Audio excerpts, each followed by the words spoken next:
सुंदरवन के जंगल में रहने वाला कालू कौआ आज अपनी बेटी टुनटुनी चिड़िया के साथ शहर के जंगल जा रहा था। तभी वो अपनी पत्नी टूनी चिड़िया से कहता है, टूनी, तू इतना चिंता क्यों करती है? चिंता मत कर, मैं और टुनटुनी शहर के जंगल जा रहे हैं। वहीं कोई काम धंधा करूंगा और तुझे पैसे भेजूंगा। टुनटुनी चिड़िया मेरे साथ रहेगी तो मुझे रोटी पानी की चिंता नहीं होगी। इसे रोटी बनाना अच्छी तरह से आता है, तो बिल्कुल भी हम दोनों की चिंता मत करना। मैं इसका दाखिला भी शहर के जंगल में किसी स्कूल में करा दूंगा। मेरी बिटिया पढ़ लिख कर अफसर बनेगी। आगे देखने से पहले आपको सिर्फ एक छोटा सा कांटा चुभ जाए तो दर्द होने लगता है, पर वो एक बाप ही है जो रोजाना अंगारों पर चलकर आपके लिए 2 वक्त की रोटी का इंतजाम करता है। तो उस प्यारे से पापा के लिए एक लाइक और सब्सक्राइब जरूर कर देना। साथ ही अपने प्यारे से पापा के लिए ये वाला इमोजी जरूर सेंड। ठीक है जी, अपना और टुनटुनी चिड़िया का ध्यान रखना। मैं चिट्ठी भेजती रहूंगी और आप भी चिट्ठी भेजते रहना। दोनों बाप बेटी शहर के जंगल आ जाते हैं। पापा पापा भूख लगी है, वो देखो ना, सामने हलवाई की दुकान है। चलो पहले कुछ खा लेते हैं, मुझसे भूख बर्दाश्त नहीं हो रही है। पापा चलो ना। कालू को उस हलवाई बंटी कबूतर की दुकान पर जाता है। अरे 2 प्लेट कचौड़ी और जलेबी देना, मेरी बेटी को बहुत जोरों की भूख लगी है। भाई, शक्ल से तो तुम देहाती पक्षी मालूम पड़ते हो। लगता है शहर के जंगल में नए नए आए हो। पैसे तो है ना तुम्हारे पास? हाँ है ना पैसे मेरे पास, ये देखिए। अरे मेरी पोटली कहाँ गई? अरे ये क्या हो गया? लगता है किसी ने मेरी पोटली चुरा ली। भैया, ये शहर का जंगल है, यहाँ तो हर जगह पर चोर उचक्के पक्षी उड़ते फिरते हैं। तुम्हें अपना पैसा संभाल कर रखना चाहिए था। लेकिन बापू, अब तो बहुत तेज भूख लगी है, अब हम क्या खाएंगे? यही तो मैं भी सोच रहा हूँ बेटी, क्या करूँ? बंटी भैया से पूछता हूँ, अगर वो मुझे उधार जलेबी कचौड़ी दे दे। बंटी भैया, क्या आप उधार में मुझे जलेबी और कचौड़ी खिला दोगे? काम करके आपके पैसे चुका दूंगा। मेरी बेटी को बहुत भूख लगी है, मैं तो भूखा रह लूंगा, पर अपनी बिटिया को भूखा कैसे रखूं? शक्ल से तो तुम बड़े सीधे दिखाई देते हो। तुम मेरी दुकान पर काम करोगे, अच्छी तनख्वाह दूंगा। मुझे एक नौकर की जरूरत है, क्या कहते हो? काम करोगे मेरी दुकान पर? हाँ भैया, शहर के जंगल तो मैं काम करने ही आया था। आपने तो मेरे मुंह की बात छीन ली। मैं आपकी दुकान में काम करूंगा, लेकिन बंटी भैया, मुझे कचौड़ी बनाना नहीं आता। आप मुझे सिखा देना, फिर मैं बहुत ईमानदारी से आपका काम कर दूंगा। ठीक है, आ जाना कल से। ऐसे ही समय गुजरने लगा। कालू को उस बंटी हलवाई की दुकान पर काम करने लगा। एक दिन बंटी कबूतर हलवाई ने कालू कौए से कहा, अरे कालू भाई, आज मेरा मन को चटपटा खाने का हो रहा है। तू ऐसा कर, यहाँ से थोड़ी दूर पर एक पक्षी पानी पूरी का ठेला लगाता है, तू वहाँ से पानी पूरी लेकर आ। ठंड में चटपटी पानी पूरी खाने का मजा ही कुछ और है। वहीं पर बैठी टुनटुनी चिड़िया उनकी बातों को सुन रही होती है और वो उनसे कहती है, बंटी अंकल, पानी पूरी तो मुझे भी अच्छी लगती है और मैं तो पानी पूरी बनाना भी जानती हूँ, लेकिन मेरे बापू के पास इतने पैसे नहीं है जो मैं पानी पूरी का ठेला लगा सकूँ। हाँ बंटी भाई, मेरे पास इतने पैसे नहीं है जो मैं टुनटुनी के लिए पानी पूरी का ठेला लगा कर दे सकूँ। अच्छा, ऐसी बात है तो एक दिन तू मुझे भी पानी पूरी की 1 प्लेट बनाकर खिला। ये ले पैसे, फिर मैं बताऊंगा तेरी पानी पूरी कैसी है। अगले दिन टुनटुनी चिड़िया बंटी कबूतर को पानी पूरी बनाकर खिलाती है। अरे बाबा टुनटुनी, इसका तो कोई जवाब नहीं। ऐसी पानी पूरी तो मैंने आज तक नहीं खाई। तू ऐसा कर, मेरी दुकान के सामने एक पानी पूरी का ठेला लगा ले। पैसे की तू चिंता मत करना, मैं तेरी मदद करूंगा। लेकिन एक समस्या है, अगर मेरी बेटी काम करेगी तो वो पढ़ेगी कम। मैं तो इसे अफसर बनाना चाहता हूँ। अरे बापू, मैं पढ़ाई भी कर लूंगी, पानी पूरी का ठेला भी लगा लूंगी। सुबह स्कूल जाऊंगी और शाम को स्कूल से आने के बाद मैं पानी पूरी बेचा करूंगी। आप इसकी चिंता मत करो। ठीक है बेटा, जैसी तेरी मर्जी, लेकिन मेरे लायक कोई भी काम हो तो मुझे बता देना। टुनटुनी चिड़िया ने अपने पिता और बंटी कबूतर की मदद से दुकान के आगे पानी पूरी का ठेला लगा लिया। आओ आओ, स्वादिष्ट पानी पूरी खाओ। ऐसी स्वादिष्ट पानी पूरी आपने कभी नहीं खाई होगी। आओ आओ, खट्टी मीठी पानी पूरी खाओ। देखते ही देखते पानी पूरी खाने वाले पक्षियों की भीड़ लग जाती है। फिर कालू को अपनी बेटी टुनटुनी चिड़िया के साथ मिलकर पानी पूरी बेचने लगा। कुछ दिन बाद टूनी चिड़िया भी शहर के जंगल आ जाती है और फिर सभी साथ में खुशी खुशी रहने लगते हैं।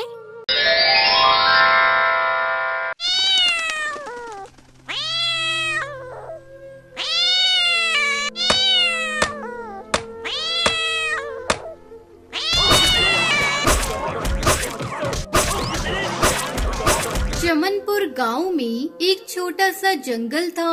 उस जंगल में टुनटुनी चिड़िया अपनी सास सुंदरी कौवी के साथ रहती थी। उसका पति एक दिन जंगल में लकड़ियां लेने गया था, तभी एक बिल्ली ने उसे अपना शिकार बना लिया।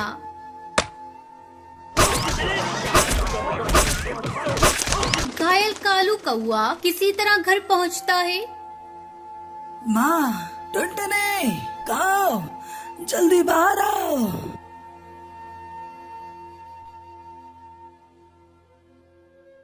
अरे क्या हुआ जी आपको? बाप रे बाप, आपके पूरे शरीर से तो खून बह रहा है। किसने आपकी ऐसी हालत कर दी? तब तक आप लोग कमेंट पे बताएं 65 - 0 कितने होते हैं। एक बिल्ली। टुनटुनी, अब मैं नहीं बचूंगा। तुम घर का और माँ का ख्याल रखना। सुनहरी, मेरी बच्ची, मेरे पास आ। मैं तुझे आखिरी बार प्यार करना चाहता हूँ। टुनटुनी, मेरी बच्ची को खूब पढ़ाना। इतना कहते कहते कालू कौआ अपने प्राण त्याग देता है। ये सब क्या हो गया जी? अब मैं आपके बगैर कैसे जीऊंगी? पापा, पापा उठो ना पापा, मुझसे बात करो ना। क्या हुआ आपको? सुनहरी, मेरी बच्ची, अब तेरे पापा कभी नहीं उठेंगे। वो हमें छोड़कर चले गए। टुनटुनी दहाड़े मारकर रोई जा रही थी, तभी गुस्से में सुंदरी कौवी वहाँ आती है। अरे करमजली, मेरे बेटे को खा गई और अब रोने का नाटक कर रही है। तो मेरे बेटे को खा गई है। तू मनूस है, मनूस। जिस दिन तूने इस घर में कदम रखा, अपने ससुर को खा गई और अब मेरे बेटे को। तू डायन है, डायन। निकल जा मेरे घर से। अरे समधन जी, ये बेचारी कहाँ जाएगी? इसने अपने पति को खो दिया और आप इसे घर से निकाल रही हैं। मैं भी आपके आगे हाथ जोड़ रही हूँ। अब मेरा बेटा नहीं रहा, मैं आपके आगे हाथ जोड़ती हूँ। ले जाइए इसे और इसकी बेटी को, नहीं तो ये डायन एक दिन मुझे भी खा जाएगी। मेरा बेटा मर गया, अब इसका इस घर से कोई नाता नहीं। अभी 2 दिन पहले ही टुनटुनी की माँ उससे मिलने के लिए उसके पास आई थी। चल बेटी चल, वो घर भी तो तेरा अपना ही है। जहाँ तेरी इज्जत नहीं, वहाँ रहने से क्या फायदा। टुनटुनी अपनी बेटी को लेकर अपनी माँ के साथ अपने पिता के घर चली आती है। कुछ दिन बीत जाते हैं। एक दिन टुनटुनी की सहेली बुलबुल उससे मिलने आती है। अरे टुनटुनी, तूने अपनी कैसी हालत बना रखी है? किसी के चले जाने से जिंदगी खत्म नहीं होती। तुझे जीना होगा अपनी बेटी के लिए। मेरी एक बात मान, तुझे पानी पूरी बहुत अच्छी बनाने आती है। तो ऐसा कर, अपनी पानी पूरी को नया रूप दे दे और बेचना शुरू कर। तेरा मन भी लगा रहेगा, फिर 4 पैसे भी घर में आएंगे, जिससे तू अपनी बेटी को किसी अच्छे स्कूल में पढ़ा सकती है। बुलबुल की बातों ने टुनटुनी पर गहरा असर डाला। वो कुछ ही दिनों बाद अपनी रंग बिरंगी पानी पूरी बनाकर बेचना शुरू कर देती है। पानी पूरी ले लो, रंगीन पूरी, चटपटी पानी पूरी, खट्टी मीठी पानी पूरी ले लो, पानी पूरी। बहुत ही जल्द टुनटुनी की रंगीन पानी पूरी की डिमांड बढ़ जाती है। टुनटुनी की पानी पूरी की तारीफ जब उसकी सास सुंदरी कौवी को मिलती है तो उसे अपने किए पर पछतावा होता है। वो उसकी माँ के घर जाती है। अरे बहू, मुझे माफ कर दे। मुझे अपनी बेटी की मौत का बहुत बड़ा सदमा लगा था, इसलिए मैंने तुझे मनूस समझा। मुझे अब अपनी गलती का एहसास हो गया है। तू चल मेरी पोती को लेकर, अब से हम सब साथ में रहेंगे। टुनटुनी अपनी सास को माफ कर देती है और उसके साथ अपने पति के घर वापस चली जाती है। इस तरह वो रंगीन पानी पूरी बेचकर खुशी खुशी अपनी बेटी के साथ अपनी जिंदगी बिताने लगती है।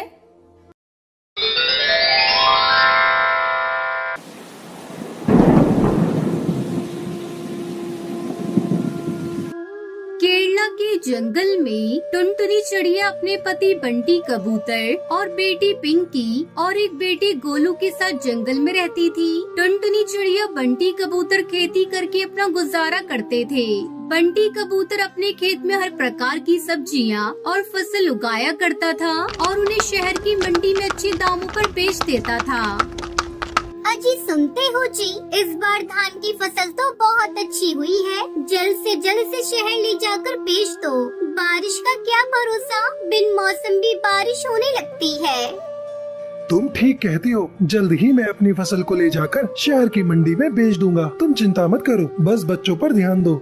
तब तक आप लोग कमेंट पे बताएं 39 + 25 कितने होते हैं। और उसका पति धान की फसल काट कर खेत में ही छोड़ देता है और खाली खेत में सब्जियों की बुआई करने लगता है। इसी तरह कुछ दिन गुजर जाते हैं। एक दिन गांव का कालू किसान उनके पास आता है। बंटी, अरे ओ बंटी, कहाँ हो भाई? जल्दी घोंसले से बाहर आओ, मुझे तुमसे जरूरी बात करनी है। क्या बात है कालू भाई, कौन सा जरूरी काम है? बताओ, मैं उसे पूरा करने की कोशिश करूंगा। बंटी भाई, बस आपसे यही कहना था, अपनी फसल के साथ मेरी भी फसल शहर में बेच देना। ठीक है कालू भाई, मैं 1-2 दिन में अपनी फसल बेचने जाऊंगा तो तुम्हारी भी फसल बेच दूंगा। कालू कौवा वहाँ से जाने लगता है। तभी टुनटुनी वहाँ आ जाती है और कालू से कहती है, अरे कालू भैया बैठिए, मैं अभी आपको ठंडा ठंडा तरबूज का शरबत पिलाती हूँ। गर्मी बहुत है। नहीं बहन, फिर कभी आकर शरबत पीऊंगा। ऐसा कहकर कालू किसान वहाँ से चला जाता है। रात को जब सभी सो रहे थे तभी अचानक बिजली कड़कने लगती है और बारिश शुरू हो जाती है। अब क्या होगा जी, हमारी सारी फसल खेत में पड़ी है, सब भीग जाएगी। अरे पगली, तू चिंता मत कर, अभी बारिश रुक जाएगी। देख, बादल जा रहे हैं। दोनों पति पत्नी काफी देर तक बारिश रुकने का इंतजार करते हैं, लेकिन बारिश होती ही जा रही थी। रात भर जोरों से बारिश होती रही। सुबह जब बारिश रुकी तो बंटी कबूतर टुनटुनी चिड़िया अपने खेत पर जाते हैं। वहाँ का नजारा देखकर दोनों पति पत्नी जोर जोर से रोने लगते हैं। सारे खेत में पानी भर गया था और उनकी फसल पूरी तरह से पानी में डूब चुकी थी। हे भगवान, ये तूने क्या कर डाला? सारी फसल बर्बाद हो गई। पता नहीं हमारी फसल को किसकी नजर लग गई।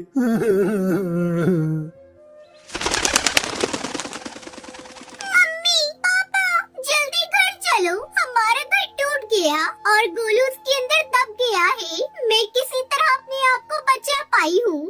भगवान के आगे किसी की नहीं चलती, हम कर भी क्या सकते हैं। चल कर बेटे गोलू को देखते हैं।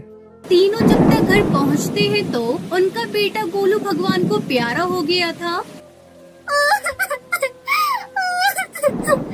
हे भगवान, ये सारी आपदा तुझे हमें ही देनी थी।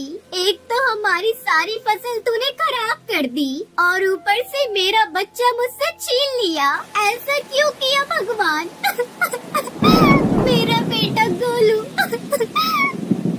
बंटी कबूतर टुनटुनी को चुप कराता है और वही पत्थर के किनारे कुछ लकड़ियां जलाकर आग जलाता है और कुछ दिन बारिश के मौसम में वही गुजारते हैं। फिर कुछ दिनों में जंगल का पानी उतर जाता है। टुनटुनी चिड़िया अपनी कलेजी पे पत्थर रखकर फिर से अपना नया घोंसला एक डाल पर बनाती है और अपने बेटे के गम को भूलकर किसी तरह अपने परिवार के साथ रहने की कोशिश करने लगती है।